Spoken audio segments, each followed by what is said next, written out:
आज उत्तराखंड की प्राकृतिक सुंदरता का अनुभव लेने देश विदेश से लोग आ रहे हैं। लेकिन क्या आप जानते हैं कि उत्तराखंड हजारों प्रकार की औषधीय गुण वाली जड़ी बूटियों का भंडार है। हिमालयन वातावरण यहाँ होने वाली जड़ी बूटियों की शक्ति को कई गुना बढ़ा देता है। क्या मालूम है आपको कि आयुर्वेद का जन्म स्थान भी उत्तराखंड ही है, जहाँ कोटद्वार के चरक डांडा ग्राम में प्राचीन आयुर्वेदिक ग्रंथ चरक संहिता लिखी गई थी। उत्तराखंड अपने कई योगाश्रमों के लिए भी प्रसिद्ध है, जहाँ कई श्रद्धेय योग गुरुओं ने योग का ज्ञान सीखा और देश विदेश के लोगों को सिखाया।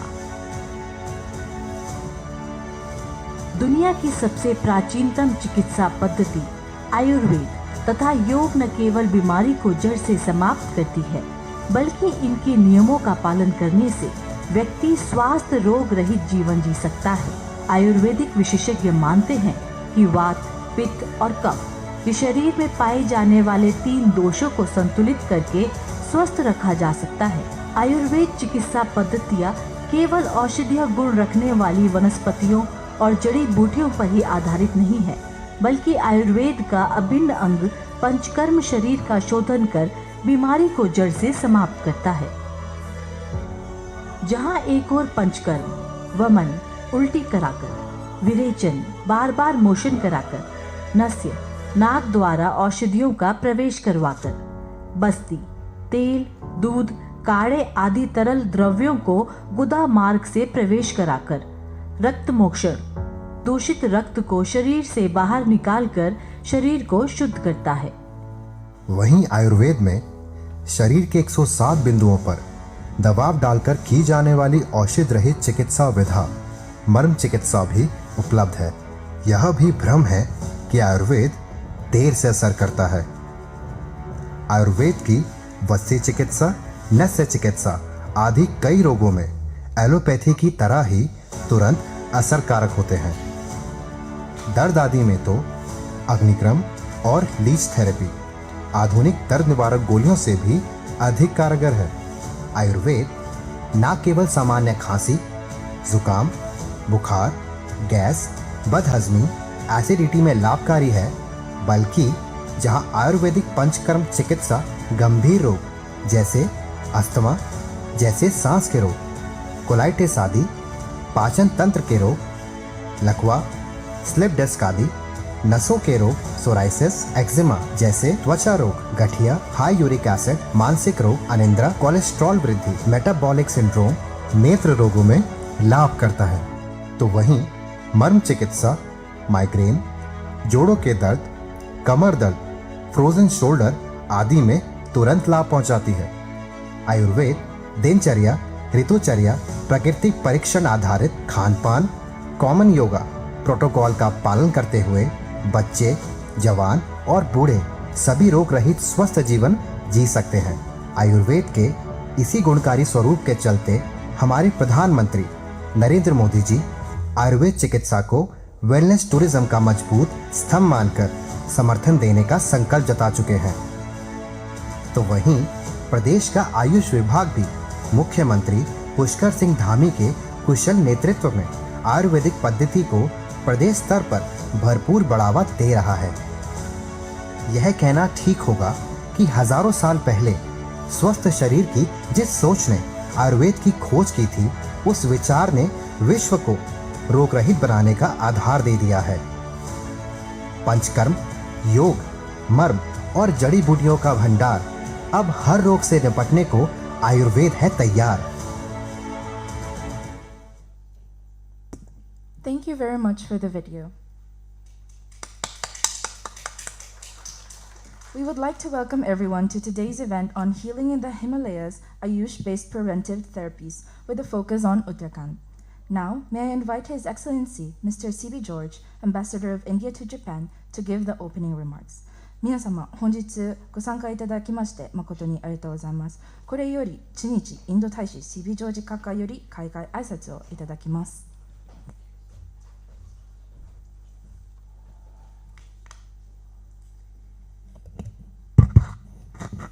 Good morning, everybody. Very happy to see So many of you have turned up today morning despite a rainy day. And I am also very happy to see the title of today's event, Healing in the Himalayas. As you all know that we are working with Japan now on a theme called Connecting Himalayas with Mount Fuji. So anything that mentions Mount Fuji or Himalayas, I love it. Dr. R.K. Mamgain, MD, PhD, Ayurvedic Medicine Institute of Medical Sciences, PHU. Dr. Shiho Uikawa, Principal, Dhanvantari Ayurveda School, Tokyo. Dr. Palakurthi Manohar, Vaidya and Professor, Maharshi International University. Dr. Arvind Chowdhury, Director and Chief Consultant of Ayurmax. Distinguished guests, ladies and gentlemen, I am delighted to speak to you today about the ancient, natural and deeply healing science of Ayurveda and how it thrives in one of the most beautiful corners of India, Uttarakhand. Nestled in the majestic Himalayas, Uttarakhand is known as the land of the gods, Devbhumi. It is home to sacred rivers like the Ganges, spiritual cities like Rishikesh and Haridwar, and lush forests full of healing plants. This region has long been a place where the sages came to meditate, heal and connect with nature, and that tradition continues today through Ayurveda. But first, let me let you know how India, being the birthplace of this science, is leading the way in bringing Ayurveda into the modern world. The Ministry of AYUSH, that is Ayurveda, Yoga, Unani, Siddha and Homeopathy, was created by the Government of India to promote traditional health systems. Over 800,000 registered Ayurvedic practitioners work in India today. More than 300 Ayurvedic colleges and 50 research centers are active across the country. India exports Ayurvedic products to several countries with fast growing markets for Ayurvedic skincare, herbs and wellness tourism. Ayurveda is growing, evolving and being shared with the world. I am glad to note that so many of you are enthusiastic about the events on Ayurveda at the embassy and perhaps practice Ayurveda yourself. Indeed, Ayurveda is catching fast in Japan, and I was recently witness to the overwhelming participation of the Japanese on the International Day of Yoga, both in Tokyo and Osaka Expo. Our India Pavilion has daily yoga sessions in Osaka Expo, which always see full rooms. It is an indicator that Japanese people are care deeply about their health and trust Ayurveda and yoga to help. As we focus on Uttarakhand today, let me tell how the state has been pioneering the promotion of Ayurveda and wellness in India. It is naturally blessed with more than 1,800 species of medicinal plants growing in the mountains and valleys, and is a Himalayan treasure for medicinal plants which contributes to the herbal species featured in various pharmacopoeia, answering WHO's demand for Ayurvedic medicines. The Valley of Flowers National Park hosts over 500 species of plants, including 45 medicinal species. Experts from across the world recognize Uttarakhand's plant diversity as a foundation for high efficacy Ayurveda and modern research. Uttarakhand is also a global biodiversity hotspot, balancing conservation and economic renewal through community harvesting and sustainable farming initiatives. Herbs like ashwagandha, turmeric, tulsi are rare Himalayan roots such as kutki and Brahma Kamal grow in this pure environment, free from pollution. Many of these herbs are hand collected by local villagers and used in traditional medicines. Apart from being blessed with natural herbs, it is also a place where modern meets ancient. In recent years, Uttarakhand has taken major steps to promote Ayurveda in modern ways. The World Ayurveda Congress 2024 was hosted in Dehradun, which was attended by experts from over 50 countries. It focused on how Ayurveda can work along digital health and modern medicine. India's first state yoga policy has been launched here, making Uttarakhand a leader in combining yoga and Ayurveda for holistic health. Dear friends, yoga and Ayurveda retreat centers are being built across Uttarakhand, such as the recent one in Jageshwar, where visitors can stay in the forest, learn about herbs, meditate and heal. For those seeking luxurious experiences, these are wellness resorts. There are wellness resorts like Rishikesh offering detox, anti-aging and stress relief through Ayurveda, while some others offer traditional panchkarma and treatments and consultations. These places welcome people from all over the world, including visitors from Japan every year. I would like to stop here. I look forward to a very fruitful interaction today. I am confident that Ayurveda will continue to be a major connecting factor between India and Japan in our endeavor to promote India-Japan relationship. Once again, I thank you for all coming here. Look forward to a fruitful exchange. Thank you. Thank you so much, Ambassador Sir, for your remarks. Next, we'd like to invite Dr. R.K. Mamgain, MD, PhD, Ayurvedic Medicine, Institute of Medical Sciences, BHU, to deliver his presentation. 続きまして、BHU アーユルヴェダ医学の専門家 R.K. マムゲン様よりプレゼン発表をいただきます。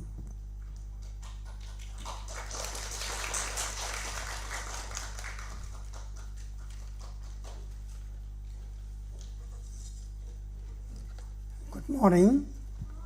Suprabhatam, Ohayo gozaimasu. It is indeed a great pleasure for me to be present here in person by chance, because I had already planned to visit Japan, and this event was also at the same time. So great opportunity for me also. With the kind permission of the Ambassador, Government of India, George Sir, Dr. Bhagwan, Dr. Ishman, and all other dignitaries here present, I start my presentation. So, sir, I have already told a lot about in what way actually the Uttarakhand can be a leader, particularly in the field of AYUSH. So, if you have seen a beautiful video here before, AYUSH basically coined for all the traditional system of medicines which have been practiced in India, and that's why the AYUSH word was coined, like A for Ayurveda, Yoga, Siddha, Unani and all that. Because I am talking especially in the context of the Uttarakhand, and as Sir has told that our Prime Minister, our Chief Minister, they are planning to lead in the field of AYUSH, because there is a reason for that. Because of rich biodiversities, we have so much full landscapes, full of nature, and beautiful cultural, traditional and spiritual history of the Uttarakhand. So, if we see the AYUSH, how I can go to the next one, sorry, okay. So, we know because AYUSH is even one another system of medicine, Tibetan system of medicine called Amchi is also included in that. But if we talk about like in Uttarakhand, then definitely the maximum dispensaries and the maximum work is done in the field of Ayurveda, Yoga and Naturopathy, and it has become a hub for especially Ayurveda, Yoga and Naturopathy. So if we talk about the Ayurveda, as we have seen in the video also, you see this science is the oldest, most ancient, having its roots in the Vedas, and it is very close to the nature. If you know about little bit about the Indian philosophy, we have 6 philosophical systems, and it has been originated, taken everything from all the philosophical systems, but Sankhya philosophy is from where the roots of Ayurveda have been originated. When we talk about the doshas then we need to understand the 5 basic elements also. Maybe many of you know, like air, space, fire, water and earth, and these all the concepts has come from the Sankhya philosophy. And there is Nyaya philosophy. The several yoga is also one of that philosophical system. So it was very close to the nature, and we have a very simple theory that there is a macrocosmos and there is a microcosmos. This is microcosmos. We just represent the macrocosmos in the form of the microcosmos. There is no difference in that. Whatever is outside is inside us, and that is the reason we say, and we postulate this theory of 5 basic elements. If anything is less in our body, we need to take it from the outside. If anything is more in our body, we have to take it out. We have to take it out to make a balance. And actually, that is the basic fundamentals of Ayurveda.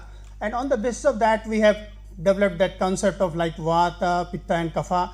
Then again, there is a theory that whatever is here in the cosmos, everything is made from these 5 basic elements. So, like Vata, all the 5 basic elements are there, but air and space is dominant. When we talk about Pitta, then fire and water is dominant. When we talk about the Kapha, then water and earth element is dominant there. So these are the fundamental basis. Then we have a different, because if we compare it with the homeopathy, their materia medica is different, their medicines are different, but their physiology, pathology, they have to read the same, whatever is in the modern medicine. But if we talk about the Ayurveda, we have our own system. So we cannot compare. Sometimes it is difficult. That's the reason that we have no words. We cannot coin the similar parallel words for the Vata, Pitta and Kapha, because we have our own theory. And then we have like we talk about the tissues, we have a different than the modern concept. So we have a 7 body tissues. We have a digestive fire, which is very important. So Ayurveda is based on very natural principles. So if it, another thing which is very prevalent, and I especially come from the Rishikesh, which is the internationally renowned, known for the yoga. We get almost people from all over the countries, especially on the International Yoga Festival. But not only for that, but there are so many yoga schools who are imparting education for that. And our government has started a very positive step for that, to develop this, to recognize it, and to make standardize it. So government is working on that. Unani dispensaries we have very few in, if you talk about the Uttarakhand, maybe 1 or 2. And Siddha, especially because this system is practiced in the South India, it is more in Tamil Nadu. And naturopathy and is also, because our place is so beautiful, is full of the mountains, rivers and natural beauty, and there are so many places which are very suitable, especially for the naturopathy. So this is also very rapidly growing in Uttarakhand.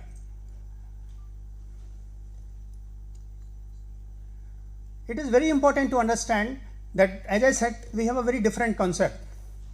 So how health is defined actually, if you see that World Health Organization had changed its definition in 1960, very late, means before there was not the things which we have included like 5,000 years back in Charak Shushruta and all that what is actually the health. So they say, because you see, you have a physical component of health, you have a mental component of health, you have a social component of health.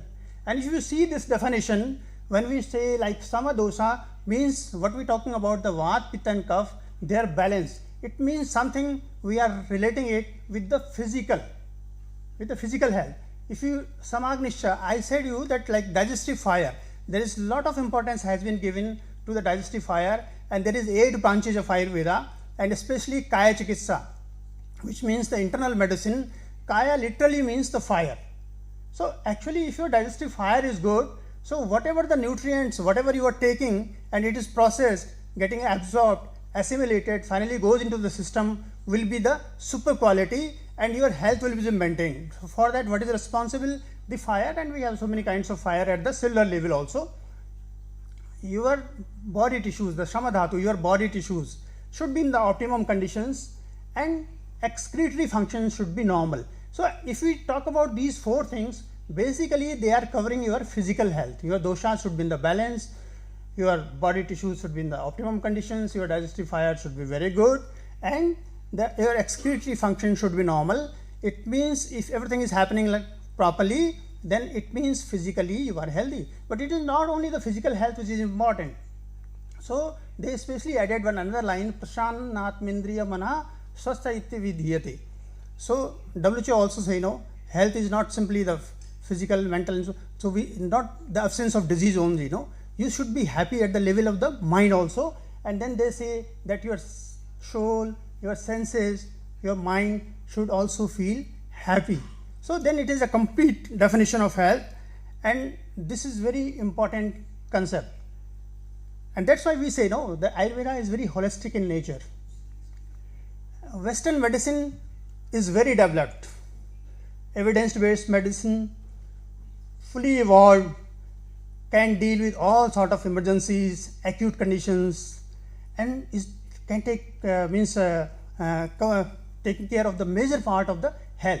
But question is this, that it is not that everything can be complete in itself. We need to understand that there is no option, there is no alternative, especially when you talk about the acute infections, emergency, trauma, and all those kind of things. So definitely Western medicine is the best. But if you see the present scenario, it is not only the communicable diseases. If you talk about the non-communicable diseases, we are more affected by those. Nowadays, even in India, we have a lot of population and all that, and if our diet and lifestyle is not good, people are suffering from ischemic heart disease, heart attacks, diabetes, and lot of things which are related to your diet and lifestyle. So if you are actually taking care of all the things in terms of balancing your doshas, your physical health, mental health, social health, everything is very important.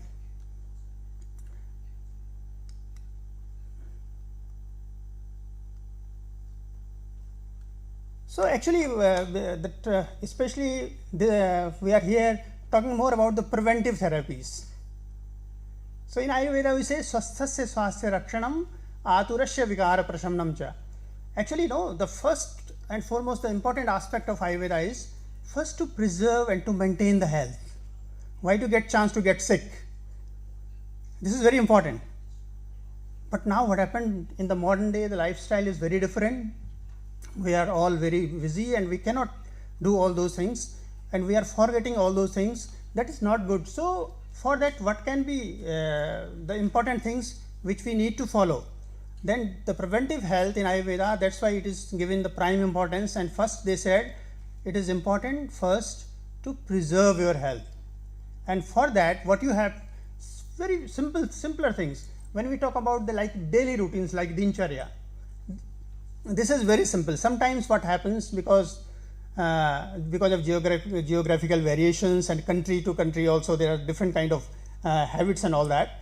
So it may vary, and I will tell you that so many things has been written in Ayurveda. Also, it is very important they had been written in the context of India, and sometimes we need to understand that also, because when we talk about the seasonal variation, it is not that every country have 6 seasons like we have in India.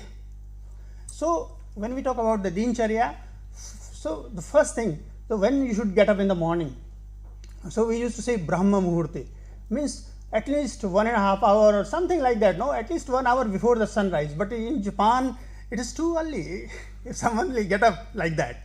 So why I am saying we need to understand that, but definitely you need to get up early in the morning. There is a reason for that. That is the reason actually when you really can meditate, you can read, because your mind is so clear at that time. During the day and everything, you have been bombarded by so many informations and all that. So especially that is a time which is said to be very suitable for that, and that was the reason that the saints and the meditators, they especially finding out some innovative things when they are meditating, particularly at that time. So for the study also, that is very important. So everything has been described under this daily routine. We cannot discuss all those things here, but few things just I can tell you. So you can find the description of doing brushing and then bath and how to do your breakfast, how to spend your day and all that. But two things I would just want to communicate with you, which is very popular, and in many countries people are doing that, and I used to visit many countries giving lectures on that. Two things, if everyone is doing like for the oral health in the daily routine, is very important. This is called oral switching of like oil. So sometimes people may say oil is not so easy because no, everybody is so delicate, and if you are switching oil inside the mouth may not be palatable and you cannot do it. There are so many options for that, no? So we go abroad and we talk according to the people also what they can do and all. So if you are two simple practices, that if you are filling your mouth in such an amount of liquid which you can move like this, which you can move, because if you make it too full you cannot move your mouth. If you are doing this every day with the help of even like sesame oil, you can take coconut oil. If you don't want to take these things, you can use some liquid, simple. You can say lukewarm water, but you can put something in that, like sir has said, talking about tulsi, talking about turmeric. So there are so many, cardamom, there are so many things which you can add into that, and that can improve your oral health. It is not just that oral health, but it is halitosis, the bad smell in the mouth. If the people think about the, like so many people have glossitis, and due to the vitamin B12 deficiency also they have some ulcers and all that. You can put some honey into that, so very healing. So the another is called that you fill your mouth to such an extent that you cannot move it. So there will be a pressure will be created, and so these simple practices you can do. Simply there are seasonal variations also, then rejuvenatives. There are a lot of descriptions has been found, and which for the different age there is a different kind of rejuvenatives. Your diet and lifestyle is very important, and then Panchkarma, as you have seen in the videos, is one of the most popular thing which is in Uttarakhand is coming up and has become a favorite destination for that. If you see that doctors who are engaged in the AYUSH, who are employed in the AYUSH, they are doing a lot of healthcare, especially in the mountain regions of Uttarakhand, and they are also, we have several kind of setups, Ayurvedic dispensaries, and then primary health centers with integrated approach, and then we have a district hospital. So everywhere you can find the Ayurvedic doctors also there. So Ayurvedic doctors were taking care of the, along with the medicines, living practices, diet, exercise, lifestyle and diet, they are also suggesting that, no? And specialized care for the cancer. I worked in the cancer hospital, and we have a lot of projects, and it was published. So there is a very good effect of some drugs, especially the people who are suffering from the cancer. After chemotherapy and radiotherapy, there are so many side effects. So we can use those Ayurvedic herbs for that. If you talk about the government is ready to infuse money and a lot of finances, especially to promote this, establishing so many big hospitals in the government to provide this Panchkarma and all that. We have so many, almost 80 to 20 Ayurvedic colleges and one university, and where the research programs are going on. Here our Chief Minister has especially launched a program for the medicinal plant, and recently they have also announced the yoga policy. So, and in Uttarakhand at two places, Sitku in Haridwar and in Dehradun, there is some places where the pharmaceutical units have been established and lot of facilities has been given to them.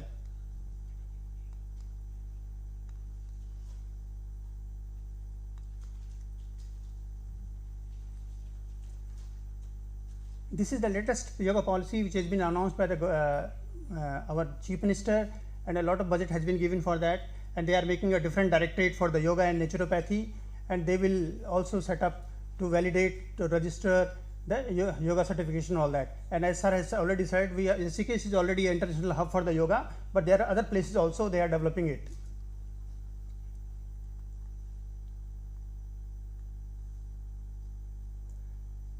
This is one of the things where we can have a lot of integrated research and all that. Already the Indian Council of Medical Research and Central Council for Research in Ayurveda and Siddha is working together, but at the state level also our government is trying to send the Ayurvedic doctors and the faculty members to collaborate with the modern hospitals or with the medical colleges. So that's why some good research, evidence-based research can come out, and we can take benefit of that. It is one of the famous destinations for the wellness tourism now, and in Rishikesh it is already, there are a lot of centers for that. but in remote areas of Uttarakhand, in the mountains also, so many these kind of setups has been already working at the village level, at the block level, and at the district level also.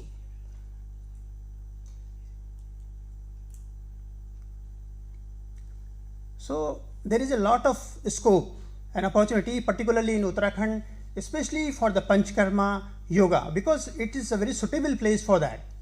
And that is the reason that lot of people are coming to Uttarakhand for the wellness. So if you see, I have worked in the university for almost 2 decades, and we have had a center there. We have established that center, and we are getting the people from all over the world, many European, American countries and East Asian countries, for the detoxification program, for the Panchkarma, and for the wellness. So in the Rishikesh already there are so many centers, like we have one Maharshi Yoga International Center also, like so many centers which are imparting this Panchkarma therapies and all that. And internationally also there is a lot of collaboration with some Ayurvedic colleges also for developing some sort of collaboration at the level. So that's why we can disseminate this knowledge and can understand and can propagate it in other countries also. So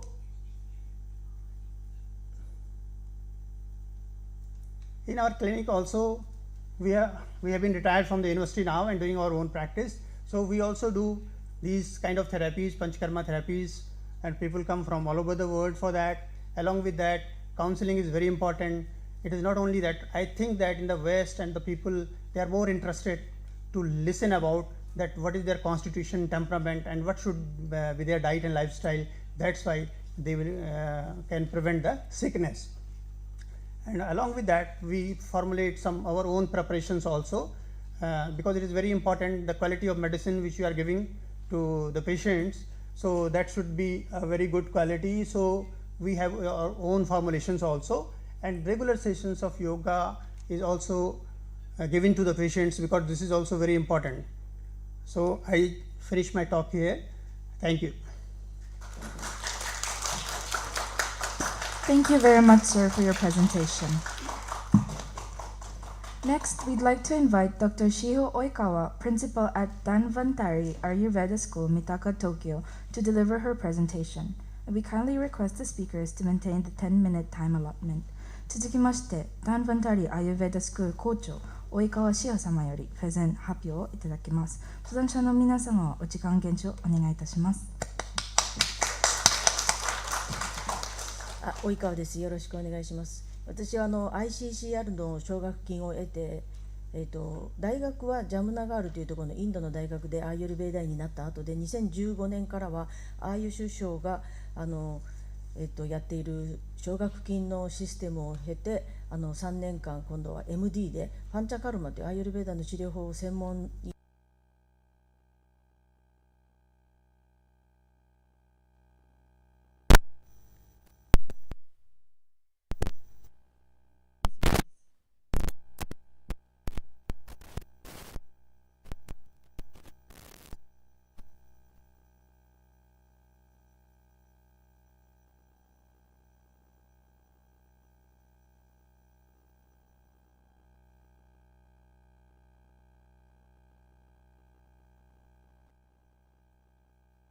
難しいですけれども、皆さんにアーユルベーダを活用していただく方法としては、予防に皆さんが取り組んでいただくというのが非常に近道であり、有効で有益な手段かなと思っております。アーユルベーダでさせていただきます。これ私が押すんですか？勝手に変わるんですか？先ほどの先生もおっしゃっていたように、アーユルベーダの健康というのはここにある。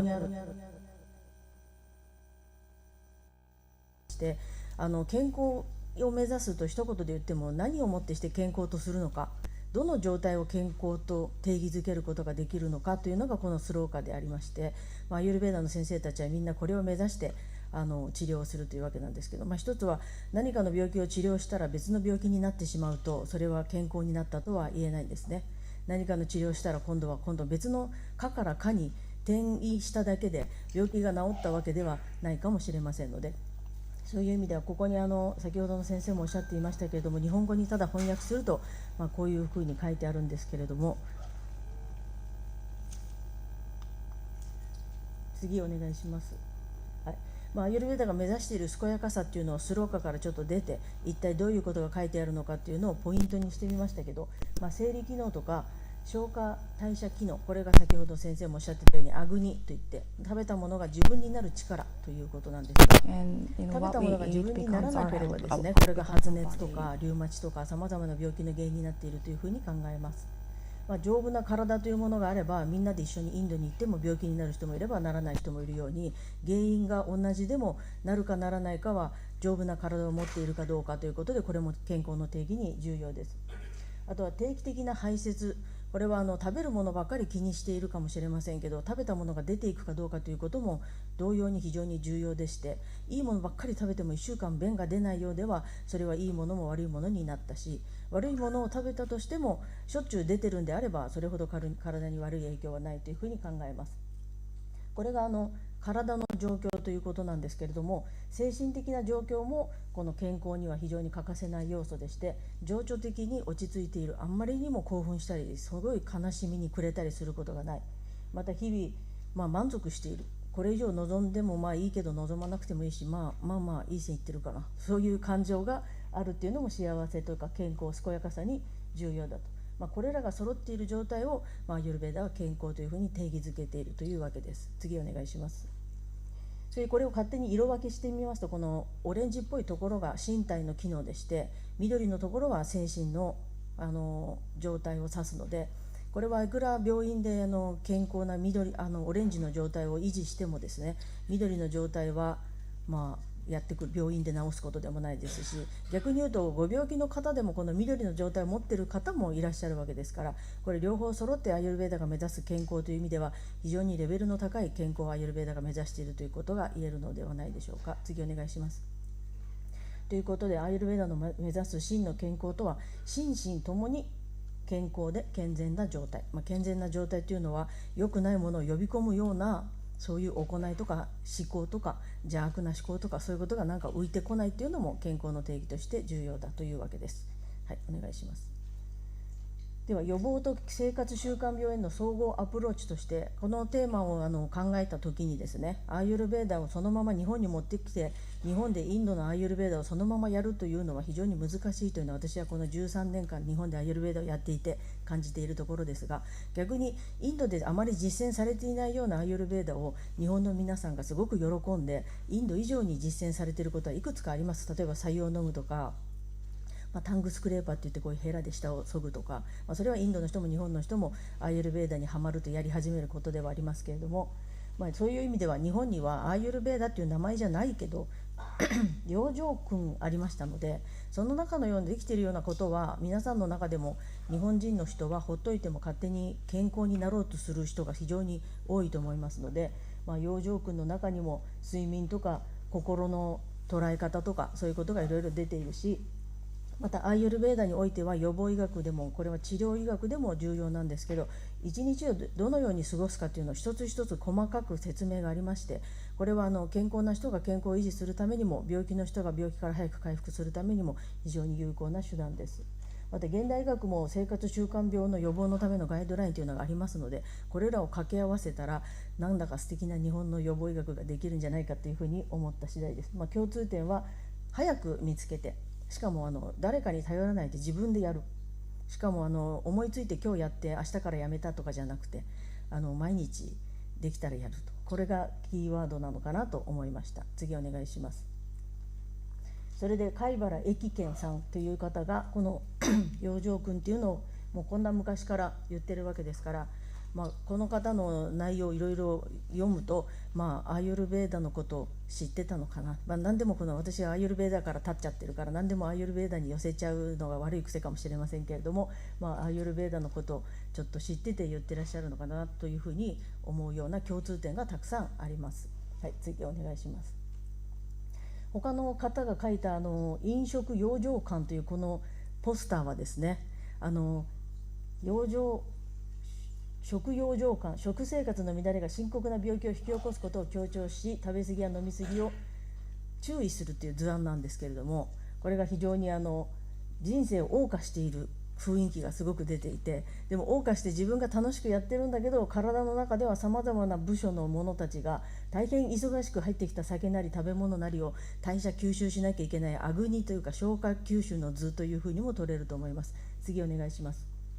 それこの胃袋のところをアップしてみると、やっぱり胃袋のところに鍋があって、下から火で沸かしてそこに何か加えたりしているおじさんもいるし、何か得たものを一生懸命右上の方の心臓に運んでいるという図が見えますけれど、これは非常にアーユルヴェーダ的に理にかなっていて、アーマーシャヤっていうのが胃袋なんですけど、食べたものを最初に消化する胃袋に下から火というアグニで煽って、そこから出た養分を全身に送る。全身に送るには心臓がポンプとなって全身に栄養素を送っているという説明がありますので、この図がまさにアーユルヴェーダのことが語られているなというふうに思いました。はい、次お願いします。ということで、養生君とディナチャリアの共通点というのは、朝早く起きることが健康の基本だと。毎日大小便を整えて出すことが大事だ。口とか歯をきれいにすると清潔を重んじることも大事だ。そういうわけでですね、こういうところに書いてある様々が共通点かなというふうに見受けられました。次お願いします。他にもですね、アーユルヴェーダというと古代のもので、そんな古代の古臭いものをどうやって現代の日本で使えるのかと、このテクノロジードラえもんの国日本でと思うかもしれませんけれども、プラクリティ体質というのは今は遺伝学と一緒に結びついて、どういう体質の人にどんな遺伝子が有益に働いているのかというのはもうこのようにしてAYUSH首相もたくさん予算をかけてやっております。これはもうインターネットとかにも出ている情報ですので、皆さんももしご興味あればで、ワータ体質という人はやっぱり神経過敏になりやすいとか、何かを一つの病気になった時他の人に比べて痛がりとか、そういう要素は遺伝的な情報のこの高頻度遺伝子というところの特徴は、代謝が不安定だったり神経が敏感に反応しやすいということで共通点は非常にあるようですし、ピッタというのは代謝機能が強い体質の人をそう診断するんですけども、これも炎症が起こりやすい体質でもあるんですね。他の人に比べていちいちすぐ炎症になっちゃうと。カファ体質の人に出てくる遺伝子としては安定性が高く代謝が緩慢。代謝が緩慢というのは悪いことだけじゃなくて、何か病気になった時も進行が非常に遅いので、リウマチの方が10年経っても関節がそのまんまとか、ワータ体質の人だったらリウマチになったら半年でどんどん関節が変形するとか、そういったことも体質とか遺伝の要素と一緒に考えることができる。このジャンルをアーユルジェノミクスといって、今は盛んに研究なども行われています。はい、次お願いします。それで病院に行くとですね、多くの患者さんたちは特に検査で異常が見つけられないと、ちゃんとした治療というのは、薬を飲むとか、そういう本日の治療指針みたいな辞書に載っていないわけですので、しばらく様子見ましょう、半年後に来てください、また半年後に来てくださいと言って、つまり病気になるのを待っていますね。こういう病気になっているのを待つっていうのは、機能性心身症状とか不定収束という方が非常に多いと。だから病院の中では半分以上がもしかしたらはっきりとしない病気の方が、日本は特にちょっと前から病院に来る方が多い国民だと思うんですね、保険があるから。インドだったらもう大変なことになるまで来ないので、こういう状況とはまた違うと思いますけれども、日本とか先進国ではこのような症状があるけど何の病気か分かんない方たちっていうのが、これがアーユルヴェーダのとっては大変やりたいジャンルといいますか、病気になってない時にできることがたくさんあるので、これがアーユルヴェーダにとってはすごく可能性のある、なんていうか力になれるジャンルではないかなというふうに思います。はい、次お願いします。ということで、病気になる前にできることはいろいろあると。でも大体の人は手遅れになるまで何もしないと。もしくはヒヤッとしてね、なんか再検査しましょうか、大変な病気かもしれませんって言われてドキドキした検査まで待ってた3週間で人生が変わるとか、そういうことはあるかもしれませんけど、大体健康な時は健康を謳歌するのが楽しみということで、健康のレベルも先ほどの一番最初のスロー化というか説にあったように、私たちも別に病院に通ってないかもしれないけど、先ほどのスロー化にあるほどの健康レベルがあるかというと果たして疑問があると思うんですけど、アーユルヴェーダも未病のジャンルがいくつかありまして、病気になる前に4段階の健康がありますので、そのどこかには属してるんですけど、病気じゃないけど健康レベルがすごく高いわけでもないと。こういう方にもその病気がないことじゃなくて満足している、充実しているというのが健康だと。じゃあこの健康が手に入れたら今度どう扱うかっていうところもだいたい今度はあまりにも健康になりたがりすぎて、健康でなくなることにすごく恐怖を覚えて、こうなったら病気になっちゃうんじゃ、あんなったら病気に、それももう病気なんですね。だから健康でいるということをそれなりに楽しく日々感謝して楽しむ心境にならないと、先ほどの最初のスローカにあったような健康を謳歌する精神面の方の健康が足りなくなっちゃうということですね。そしてそのためにディナチャリアとかリトゥーチャリアとかそういったことを活用していただくっていうのが心身の健康に非常に役立つと。それでアーユルヴェーダっていうのはですね、アーユルヴェーダだから肉食してはいけないとか、アーユルヴェーダだから酒を飲んでいけないということはなくて、いつも節度を持ってするべしということが出てくるんですけど、その節度の判断基準が時と場と量というわけなんですね。何時にどんな時にだったら食べたり飲んだりしていい食べ物なのか、どの季節だったらこれを食べた方がよくてこれは食べない方がいいのか、いいものであっても食べ過ぎればより効果が出るっていうわけでもなくて、やっぱ節度を持って、この時と場と量っていうこの節度がアーユルヴェーダの特徴だというふうに思います。はい、次お願いします。というわけでアーユルヴェーダは体とのつながり、自分の体とですね、自分がつながっている調和、ささやかな体調の乱れを教えてくれる方法であるということで、病気にならないためになる生き方じゃなくて、その生き方を整えるという知恵であるというわけで、皆さんもアーユルヴェーダを活用して健康寿命を伸ばしていただきたいと思います。ありがとうございました。Thank you very much for your presentation. Next, we'd like to invite Dr. Palakirti Manohar Vaidya and Professor of Maharishi International University to deliver a virtual presentation. 続きまして、マハリシ国際大学教授パラクティ・マノハ様よりプレゼン発表をいただきます。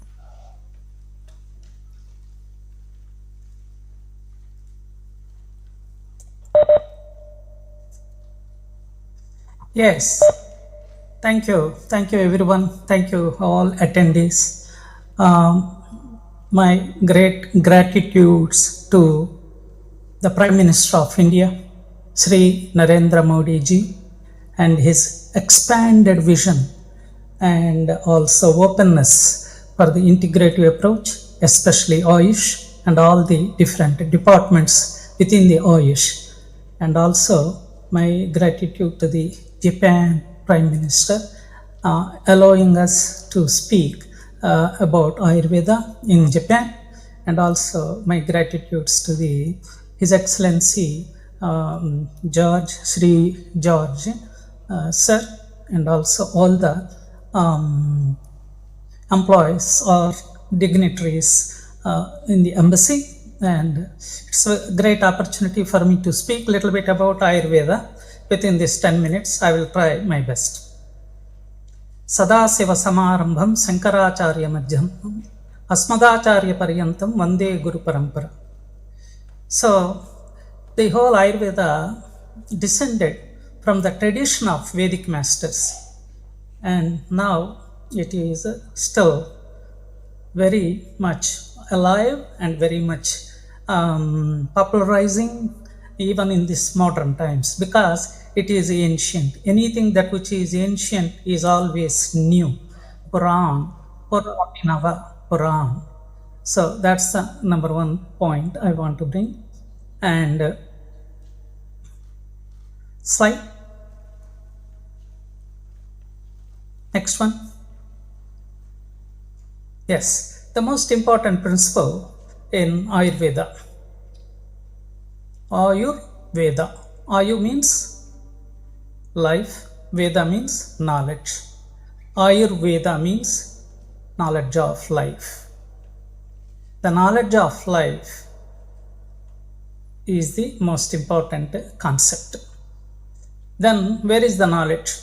Knowledge is structured in consciousness. Knowledge is structured in consciousness. That's why His Holiness Maharishi Mahesh Yogi Ji, the founder of Transcendental Meditation, has given a title to Ayurveda. Ayurveda means consciousness-based approach to health. It is total health. That total health is only gained through the experience of consciousness. This is the most fundamental and also very important concept of health. Health is only through experience of consciousness. And Maharishi Mahesh Yogi's successor, professor, scientist, neuroscientist from MIT, Dr. Tony Nader, neuroscientist, and recently he has written a book that is Consciousness is All There Is. This is very important concept. Consciousness is all there is. What is this statement? This statement is non-duality. Everything is unity. There is no second except the unity. Ekam eva advaitam. Ekam eva. What is that one? That oneness is the unity, that is consciousness. There is no second thing. That's why Maharishi Mahesh Yogi Ji says the physiology is consciousness. The expressed physiology is just a reverberation of consciousness. Chetana ki spandan vedavani se sharir ka nirman. That reverberation of consciousness is a speech of Veda which creates all the structural human physiology. Simultaneously, he expressed this human physiology has one-to-one relationship with all universe. There is no difference between the Jiva and Jagat. Jiva means the individual physiology. Jagat means whole physiology. The total knowledge means experience of that Brahman. This is called total knowledge. This is what is Ayurveda. Ayurveda means Atma, Veda, Sharira, Vishwa, Brahma. Atma, consciousness, Veda, total knowledge. Veda has 40 branches of Veda and Vedic literature. That is Veda, 4 branches, Vedang, 6 branches, Upang, 6 branches, Upaved, 12 branches, Brahmanas, 6 branches, Pratishakyas, 6 branches. If you see that Veda and Vedic literature, in every branch of that Veda explained about Ayurveda, especially Ayurveda belongs to the Atharva Veda, and it is a reverberation of consciousness. As Maharishi explained, the reverberation of consciousness is speech of Veda that express all the total knowledge of the life and also health. And also Upaveda. Upaveda has 12 branches. In this Upaveda, Gandharva Ved, Stapacha Ved, Dhanur Ved, and Kashyapa Samhita, Bela Samhita, Harita Samhita, Charaka Samhita, Susruta Samhita, Vagbhata Samhita, Madhava Nidhana Samhita, Sarangadhara Samhita, Bhava Prakash. These 12 branches belongs to the particularly one-to-one structure and function of the Ayurveda. These 12 books are very important books for Ayurvedic education or the graduates to the researchers. But many other books also there, but these 12 books are very important concept. Now, coming to this consciousness-based approach to health, physicists now suggest that everything we observe on the surface level of manifestation seems to come from one unified field. That's physicists are saying. The same one unified field, our ancient rishis cognized that unity only sustained in Atman, consciousness. So the consciousness is the fundamental principle for manifestation of these different aspects of the physiology. That's a very important concept. That's why Maharishi says the physiology is consciousness. But saying this, there is a very interesting quote I will read for you. That is, the ideal body in the state of perfect health, you should feel the absence of the body. You should feel the absence of body means, and you should see only the pure awareness, the pure consciousness, that Purna Chetana. Purna Chetana is the state of health, that fully accomplished, simple, a subtle awareness, Sahaja Sarala Siddha Chetana, that is called pure awareness. And seeing that pure awareness in everywhere in our physiology, that is the state of perfect health. That is the purpose of Ayurveda, how to bring that physiology to merge into the field of absolute and experience the total knowledge of Jiva, Jagat, Jagannatha. Jiva means individual self, Jagat means universe, the Jagannatha is the organizer of the whole universe. So if when these three comes together, that is what is Ayurveda. That unity is called Ayurveda. In that state, one experience only consciousness in everything, in everywhere, whatever they see, everything is consciousness. That is true. That is the philosophy of Shankara, Advaita, non-duality. Seeing everything, this is the consciousness. That is called a seventh state of consciousness. That is called unity consciousness. The purpose of Ayurveda is to experience that unity consciousness so that one is living in higher states of consciousness. Suffering doesn't belong to them. Going and trying to treat the suffering is a very basic surface level. But suffering doesn't come too close to them. That is the state of prevention one supposed to be gaining through the Ayurveda. And getting all these other different approaches, multimodalities in Ayurveda is, yes, they are all existing, but the supreme approach in Ayurveda is experiencing that consciousness. How to experience that consciousness? Very simple way. There is a technique for everything. Wherever, suppose you want to go from Japan to India, you need a vehicle. Same thing, there is a vehicle. That vehicle is called, the founder is Maharshi Mahesh Yogi, transcendental meditation, and learning that what happens to the individual effortlessly to experience that absolute state of consciousness, that is the fully awakened self-referral, and also infinite. That experience is infinite. Satchittananda. That is the nature of health. Health means true bliss consciousness. How to experience it? Start experiencing the fourth state of consciousness. The states of consciousness before the fourth state of consciousness is waking, sleeping, dreaming. Above that, and reach that fourth state of consciousness, that is the source of perfect health, perfect balance, and immortal. Ayurveda Amritanam. That immortality is only in the state of absolute, not in state of relative. The state of relativeness, that physiological states, waking, sleeping, and dreaming state, subjected to suffering.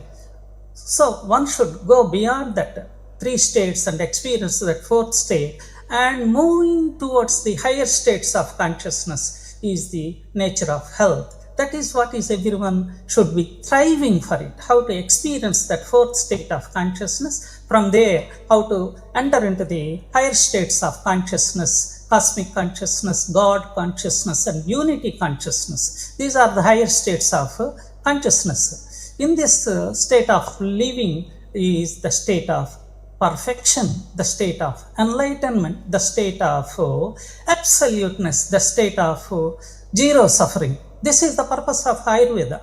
And all these other multimodality approaches are very beneficial, but the most important, effortless, and also price, there is no price for it to experiencing the higher states of consciousness. It is a birthright of a human birth. Everyone born on this planet should experience that fourth state of consciousness. And once they experience that, and then knowledge is completed. Knowledge is completed only through experience of that absolute state. That is the nature of health. That is the real Ayurveda. But also saying that, and this fourth state is also given 4 names, this transcendental consciousness. What are those 4 names in the Upanishad? And Mandukya Upanishad, Mandukya Karika explains about that. Shivam, Shantam, Chaturdham, Advaitam. Shivam, Shantam, Chaturdham, Advaitam. This fourth state of consciousness, that is the source of perfect health. When anyone is experiencing the perfect health, experiencing the infinite silence, Shivam, that infinite silence is the nature of perfect health. In that infinite silence, what emerges is infinite dynamism. Shantam, infinite peace. When experiencing the peace, then there is no negativity.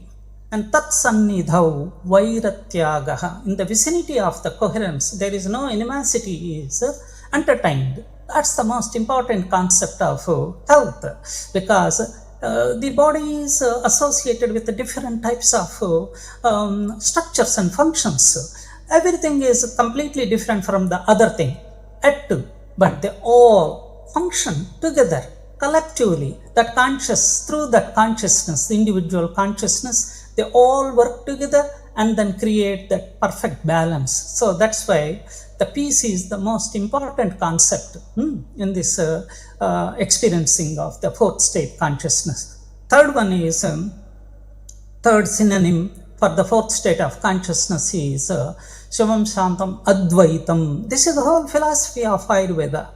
How to bring swasta. Swasta means establish in self. Establish in self is the state of health. In that state, what happens?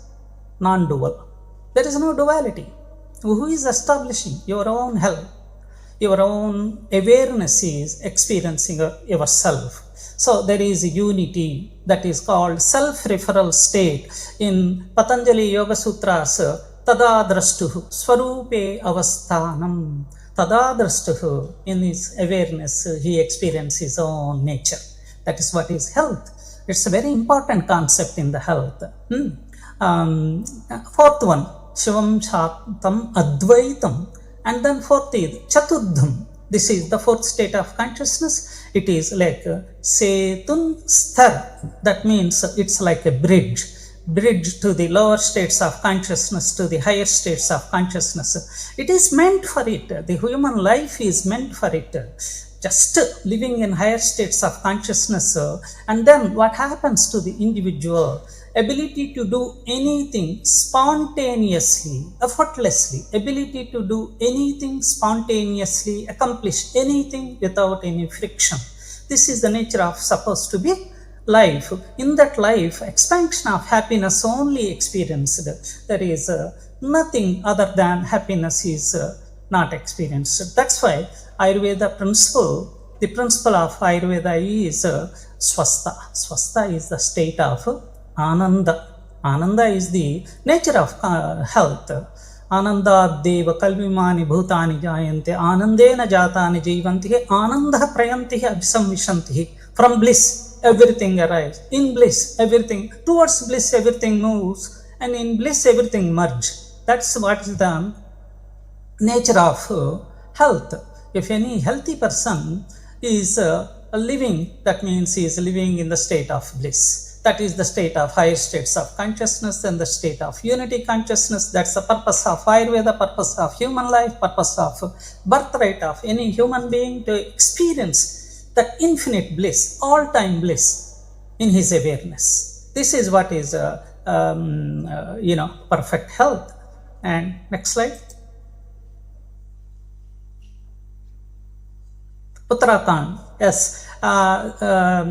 His Excellency George Sir explained beautifully in his introductory lecture about the Uttarakhand. It is a Deva Bhumi, Punya Bhumi, Rishi Bhumi, and Aushadha Bhumi, and it is a land of Aushadhis, herbs, and it is sustained by the Punya. Punya means so many yajnas, so many rishis, so many performances of yajnas happened in that holy land. So anything grown there, any herb is grown in that land is having great synergy of so many greats.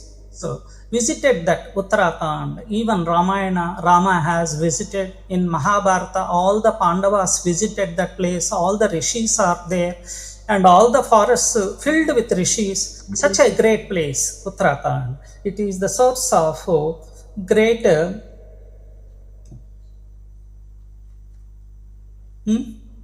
and somebody is messaging.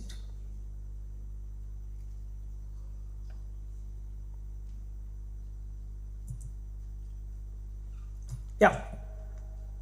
So this is what is Uttarakhand, but finally this is only 10 minutes. So one thing I want to bring that point. Healing in Himalayas. Healing in Himalayas, the healing actually takes the in charge of the Himalayas. Who is that in charge of Himalayas? Is Shivam. The healing comes from that absolute nature of that Shivam, and because he is living embodiment of natural law in the mountains of Himalayas, so the whole healing comes from that experience of that Shivam, that is your own consciousness. Healing comes from consciousness, not necessarily from any mountains, from any other things. All these things will be very beneficial to approach this healing process. But mostly, what is important, the healing is the integration of Adi Daivika, Adi Bhautika, Adhyatmika fields of life. The life is divided into three fields. One is pertaining to the self, one is pertaining to the cosmic self, another is pertaining to your own physiology. These are the three divisions of life. When you integrate these three lives as one unity, that ekam eva advaitam, ekam eva, that's one unity, which is the nature and the source and also the creator of health. I think that's not enough time to complete my slides. If you allow me, then I will, otherwise I can stop here.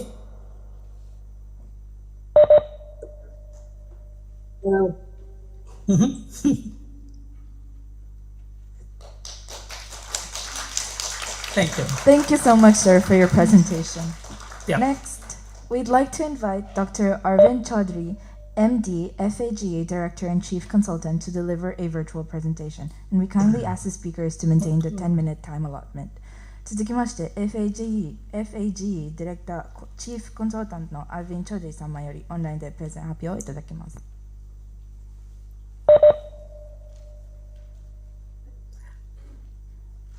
Hiralal, can you stop my video?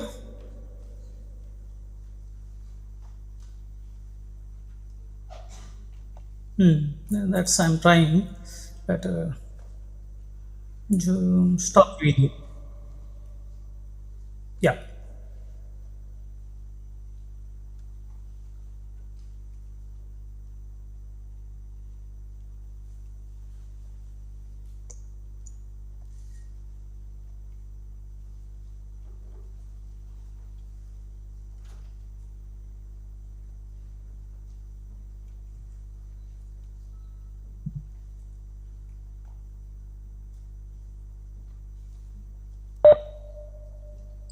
Shall I proceed now? Honorable Ambassador of India to Japan, Sri CB Georgie, and other dignitaries and whole team of Embassy of India in Japan, my heartfelt gratitude to you all that you have organized this seminar on Ayurveda. I will not take much time because already we are running short of time, so I will start my presentation. And so today's topic is healing in the Himalayas, AYUSH-based preventive therapies. As myself is a Ayurvedic clinician and I am practicing Ayurveda since past 15 years. So just I will directly jump onto the practical aspect, what therapies means in Ayurveda, and what we are practically adopting in for the public to give health benefits to them. So as my already previous speakers has explained that Ayurveda's main aim is Swasthasya Swasth Rakshanam Aturasya Vikar Prashnam Che. So prevention of disease is the primary aim of Ayurveda, and if a person is suffering with any disease, then we should cure it. So as today's topic is confined to the prevention and therapies only, so I will start discussing regarding those therapies. So if we go to the Ayurveda thing, so in Ayurveda there are two things. One is prevention and another is the treatment. So if we go to the prevention, there are three main aspects. One is the medicine, which are Ayurvedic medicine or herbal medicine, herbal medicine. Second one is the therapies, which are Panchkarma therapies, and third is the lifestyle changes. So these three things make the complete action. Either that action may be prevention or it may be the treatment aspect in any disease. So we all know that Panchkarma is a very popular term. Whenever there is there will be discussion regarding Ayurveda, there will be a discussion regarding Panchkarma also. So if we go through the Panchkarma, there are 5 main purificatory therapies. We call them Shodhan or purification therapy, biopurification therapies. Those 5 therapies are Vaman, Virechan, Basti, Nashya and Raktmokshan. These are the main therapies which requires proper supervision.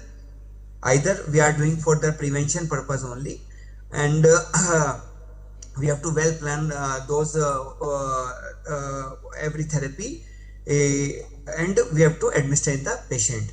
Along with this therapy, there are certain other therapies also which are called as Upkarmas. They are also known as Panchkarma therapies. I will discuss those therapies later. First, I will go to the Vamana therapies. Vamana means to induce vomiting. It is a biocleansing treatment for the elimination of vitiated doshas accumulated in the upper gastrointestinal tract. So, in short, I will tell its benefits. If a person goes undergone Vamana therapy, so what preventive benefits he will get? First, he will get detoxification of his body.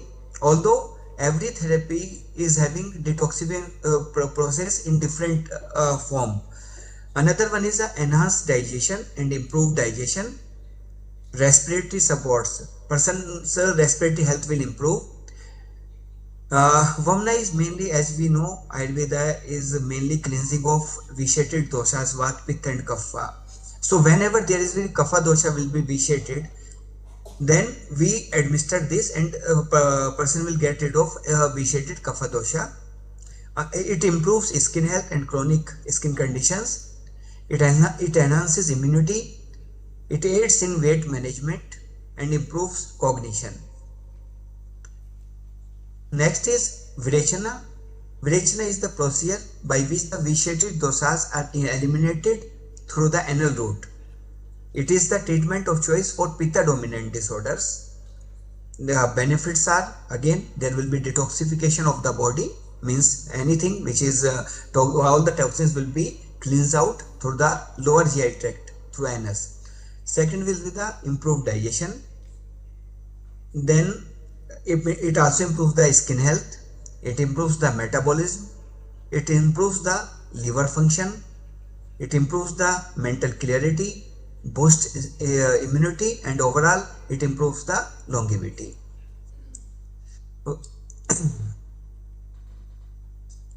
Next is Basti, which is called as enema. Basti is the process through which various medicated enemas are introduced into the large intestine through the anal canal.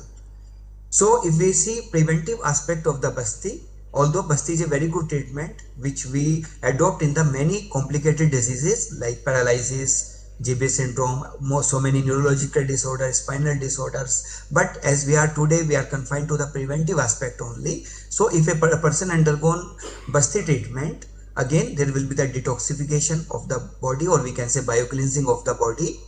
His digestion will be improved. His energy levels will be improved. Basti is the best anti-aging treatment. It improves the whole, it strengthens up the whole nervous system. It reduces the inflammation throughout the body. It enhances the immune function, regularized hormonal balance, reduce fatigue, and improve mental clarity and emotional balance. Next one is the Nasyam. Nasyam is the procedure which involves the cleansing of nasal passages by administration of oils, powders, herbal juices and infusions. As in Ayurveda, it has been told that nasahi sirsodwaram.